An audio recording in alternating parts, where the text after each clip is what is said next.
சக்திவேல் அடுத்து வர எபிசோடில் பார்த்திங்க அப்படின்னா செய்யாத தப்புக்காக வேலு வந்து தண்டனையை அனுபவிக்க போகிறாரு. பார்த்திங்கன்னா தென்னரசை கொலை பண்ணது செல்வி தான். ஆனால் அந்த வேலு வந்து அந்த பழியை ஏற்றுக்குவார். செல்வியோட வாழ்க்கை வீணாக போயிடக்கூடாது அப்படின்னு சொல்லிட்டு இவர் வந்து பழியை ஏற்றுக்குவார். இதுக்கப்புறம் பார்த்திங்கன்னா ஒவ்வொருத்தராக வந்து அவர்கிட்ட கேள்வி மேலே கேள்வியாக கேட்பாங்க. தேனு வந்து இப்படி பண்ணிட்டீங்களே, இனிமேல் எனக்கும் என் குழந்தைக்கும் என்ன வாழ்க்கை இருக்குது, என்னோட புருஷனை இப்படி கொன்னுட்டிங்களே, உங்களுக்கு எப்படி வந்து மனசு வந்துச்சு, இனிமேல் இந்த உலகத்தில் நான் எப்படி வாழ்கிறது, என்னையும் கொன்னுருங்கன்னு சொல்லிட்டு தேனு வந்து பார்த்திங்கன்னா வேலு முன்னாடி அவங்கள அவ்வளோ கோவமாக அழுதுகிட்டே பேசுகிறாங்க. அதுக்கப்புறம் சக்தி வந்து நீ இந்த கொலையை செஞ்சுருக்க மாட்ட வேலு, வேறு யார் அந்த இடத்துல இருந்தாலும் சொல்லுங்கிறாங்க. இல்லை சக்தி, நான் தான் பண்ணேன்னு சொல்லிட்டு வேலு பார்த்திங்க அப்படின்னா சொல்கிறாங்க.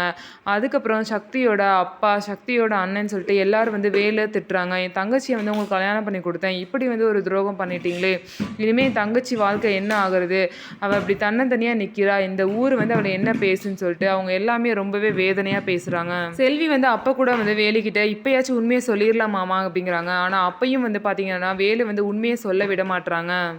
ஸோ இதுக்கப்புறம் என்ன நடக்க போகுது, வேலுவை இந்த தண்டனையிலேருந்து யார் காப்பாற்ற போகிறா அப்படின்னு சொல்லிட்டு வெயிட் பண்ணி பார்க்கலாம். நம்ம வீடியோ உங்களுக்கு பிடிச்சிருந்தா நம்ம வீடியோவை லைக் பண்ணிக்கோங்க. மறக்காமல் நம்மளோட சேனலை சப்ஸ்கிரைப் பண்ணிவிட்டு பாருங்கள்.